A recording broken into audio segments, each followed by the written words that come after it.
दोस्तों, आज जो कहानी आप सुनने वाले हैं वो एक ऐसे हाईवे की है जहां कारें चलती जरूर है लेकिन मंजिल तक पहुंचती नहीं और लौट कर आते हैं सिर्फ डर, चीखें और रहस्य। तो सीट बेल्ट बांध लीजिए क्योंकि यह है हाईवे नंबर 27 का भूतिया किस्सा, जहां रात को सिर्फ दो चीजें चलती है, एक हवा और दूसरा मौत का साया।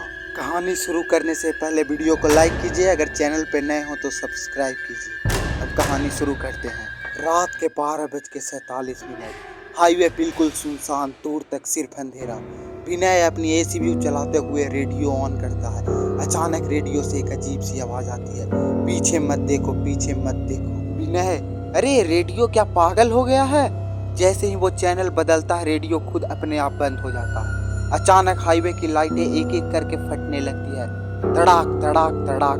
विनय घबराते हुए, एक ऐसा इलाका है भाई, एसयूवी रुकती है और दूर सड़क के बीचों बीच एक सफेद साड़ी वाली औरत खड़ी मिलती है। वही औरत जिसके बारे में लोग कहते हैं वो मर चुकी है लेकिन उसका इंतजार आज भी जिंदा है। हेडलाइट जलते ही औरत का चेहरा दिखता है, चेहरा आधा जला हुआ, बाल भीगे हुए और आंखें नहीं थे, सिर्फ काले गड्ढे। और सबसे डरावनी बात, उसके होठ धीरे धीरे फट रहे थे, जैसे किसी ने सुई से सी दिए हो। विनय की सांस अटक जाती है, गाड़ी स्टार्ट करता है। 3 बार स्टार्ट होकर बंद। औरत धीरे धीरे बोलती है, मुझे मेरे घर छोड़ दो। विनय डरते हुए, आप कौन? औरत मुस्कुराती है, ऐसी मुस्कान जो इंसान की नहीं लगती। वो अचानक गायब हो जाती है और एसयूवी के शीशे पर खून से लिखा नजर आता है, रास्ता बदलो वरना तुम भी। विनय चिल्लाता है, बाबा जी बचाओ। विनय डरते डरते कॉल करता है अपने दोस्त अभिनव को। अभिनव हंसते हुए, तेरे जैसे डरपोक को तो हाईवे नहीं गली भी भूतिया लगती है। विनय, मैं झूठ नहीं बोल रहा हूँ भाई, अभी अभी एक औरत दिखी थी बिना आंखों की। अभिनव, शायद उसने तुम्हें देखकर कह दिया हो, आंखें हो तो देखूं। विनय, वो भूत की औलाद, मजाक मत कर। तभी औरत की फुसफुसाहट फिर आती है, पीछे देखो। विनय अचानक सीट पर मुड़ता है, पीछे कोई नहीं, लेकिन फोन के स्पीकर और औरत की चीख सुनाई देती है, तुम नहीं बचोगे। अभिनव की आवाज गायब, फोन कट। विनय निर्णय लेता है कि गाड़ी भगानी पड़ेगी। जैसे ही वह एक्सीलेटर दबाता है एसयूवी किसी चीज से टकराती है। विनय बाहर उतरता है, सड़क पर एक मरा हुआ आदमी, बिल्कुल ताजा, जिसकी गर्दन उल्टी घूमी है। विनय कांपते हुए, हे भगवान, मैंने क्या किया? अचानक वो आदमी अपनी उंगलियां उठाकर विनय की ओर इशारा करता है, भागो, और उसका सिर फिर से उल्टा घूमता है। विनय भागते भागते पास के ढाबा में पहुंचता है। ढाबे वाला बूढ़ा आदमी बोलता है, बेटा तू जिंदा कैसे है?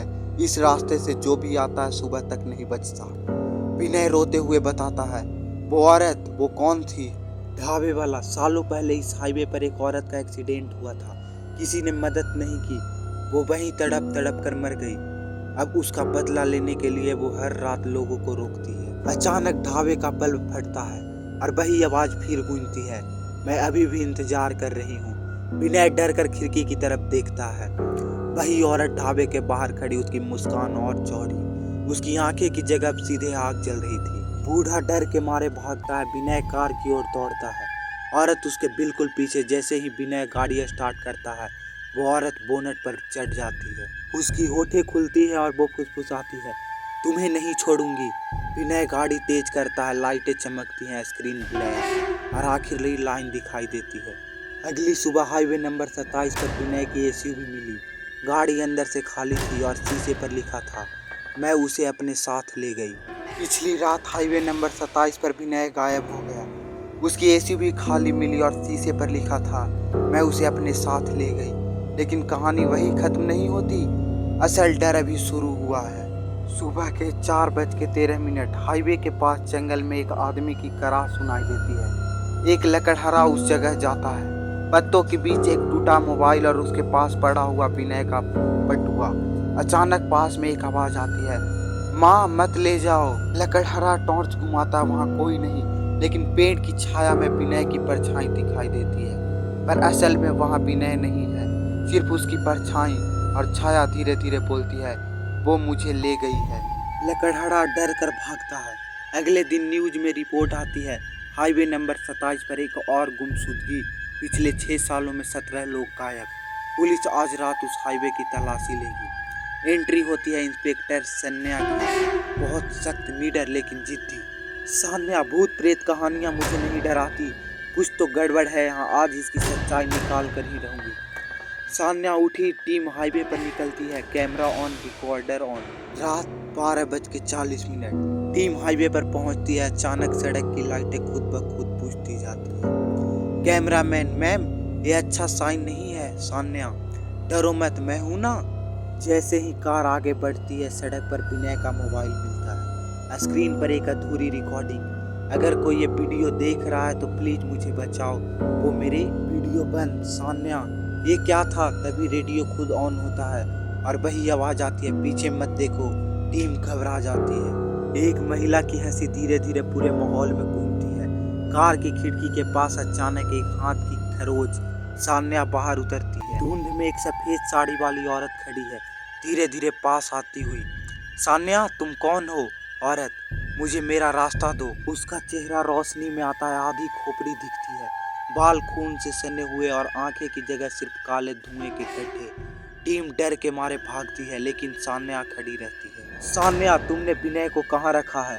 औरत एक दिशा की ओर इशारा करती है, हाईवे के नीचे की तरफ। अचानक औरत सान्या के बिल्कुल पास आकर फुसफुसाती है, वो जिंदा है लेकिन तुम्हें नहीं मिलेगा। और औरत गायब। सान्या टॉर्च लेकर हाईवे के किनारे उतरती है। नीचे एक पुराना बंद कमरा जैसे ढांचा, दरवाजा जंग लगा हुआ। अंदर से आवाज, बचाओ। सान्या दरवाजा तोड़ती है, अंधेरा। अचानक टॉर्च की रोशनी में दीवार पर खून से लिखा हुआ, सच मत खोलो। सान्या आगे बढ़ती है। अचानक अंधेरे में से विनय उसकी ओर रेंगते हुए आता है। सान्या चौंक जाती है। विनय, तुम जिंदा हो? विनय की हालत बिगड़ी हुई, चेहरे पर नाखूनों के निशान, आंखें लाल। विनय कांपते हुए कहता है, भागो, वो यहीं है।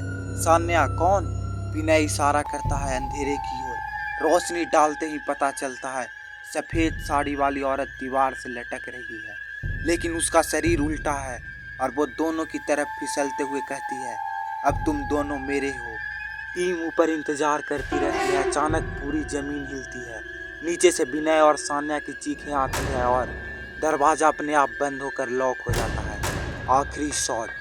हाईवे के बोर्ड पर लाल खून से लिखा दिखाई देता है, एक बार अंदर आ गए तो वापस नहीं। कमरे के अंदर अंधेरा इतना गहरा कि सांस भी सुनाई दे रही हो। सान्या टॉर्च जलाती है। दीवारों पर खून के उकेरे हुए चिन्ह, कुछ पुराने, कुछ बिल्कुल ताजा। विनय घुटने के बल बैठा हुआ डर से कांप रहा। विनय, यह जगह उस औरत का कैद का है जिसमें उसे मरने के लिए छोड़ दिया गया था। सान्या, किसने? अचानक दीवार से खरोचे की आवाज और एक हाथ बाहर निकलने लगता है। हाथ आधा सड़ा हुआ, उंगलियां उल्टी मुड़ी हुई। वो हाथ विनय की ओर बढ़ता है। सान्या उसे खींचकर पीछे करती है। सान्या, हिम्मत रखो, हम निकलेंगे। अचानक पूरा कमरा सफेद धुएं से भर जाता है। औरत की आवाज हर कोने में गूंजती है, उन्होंने मेरी हत्या की। सान्या, किसने? हमें सच बताओ। कमरे की दीवारें चमकने लगती है और एक दृश्य बनता है, फ्लैशबैक जैसा। 8 साल पहले एक गरीब महिला रात को हाईवे पर मदद मांगती है। एक गाड़ी उसे टक्कर मारती है, 3 लोग उतरते हैं, एक मंत्री का बेटा, उसका ड्राइवर और एक पुलिस ऑफिसर। वो सब उस औरत को मरता हुआ देखकर उसका शरीर इसी कमरे में फेंक कर चले जाते हैं। औरत की चीख, मेरी बेटी, मेरा घर। दृश्य गायब। सान्या सदमे में, ये पुलिस ऑफिसर तो मेरा सीनियर थे। औरत की आवाज, तुम्हारी दुनिया ने मुझे मार दिया, अब मैं दुनिया को। सान्या कमरे के किनारे बने पुराने लोहे के रास्ते की तरफ बढ़ती। उसी समय फ्लोर धड़कने लगता है, जमीन नीचे से पिघलने जैसी, और उसके बीच से वही औरत चढ़ते हुए आती है। चेहरा पूरी तरह सड़ चुका, गीले बालों से कीड़े गिर रहे, उसकी आंखों से काला खून बह रहा। वो चीखती है, कोई नहीं बचेगा। सान्या विनय को पकड़कर दौड़ती है। लोहे का रास्ता टूटने लगता, पीछे औरत दीवार पर रेंगते हुए शिकार की तरह पीछा करती है। सान्या और विनय एक बड़े लोहे के गेट तक पहुंचते हैं। सान्या उसे जोर से धक्का देती है, दरवाजा खुलता है और वे बाहर हाईवे के नीचे बने ड्रेनेज एरिया में आ जाते हैं। अचानक बाहर सायरन, पुलिस टीम पहुंच चुकी है, लेकिन तभी औरत उनके पीछे प्रकट होती है और उसका शरीर टेढ़ा मेढ़ा, पैरों के बजाय काले धुएं का साया। वो हवा में तैरते हुए विनय को पकड़ लेती है। विनय चीखता है, मुझे छोड़ दो। सान्या बंदूक निकालती है पर गोली असर नहीं करती। औरत सान्या की ओर देखती है, तुम भी उसी खून की वर्दी पहनती हो। जिसने मुझे मारा था। सान्या चिल्लाती है, मैं तुम्हारी मदद करने आई हूँ, मुझे दुश्मन मत समझो। औरत गुस्से में कमरे को हिलाने लगती है, चेहरे से खून धार की तरह निकलने लगता है। वो आखिरी हमला करने को तैयार। इससे पहले कि वो हमला करे, अचानक एक बच्ची की आवाज आती है, माँ। औरत रुकी।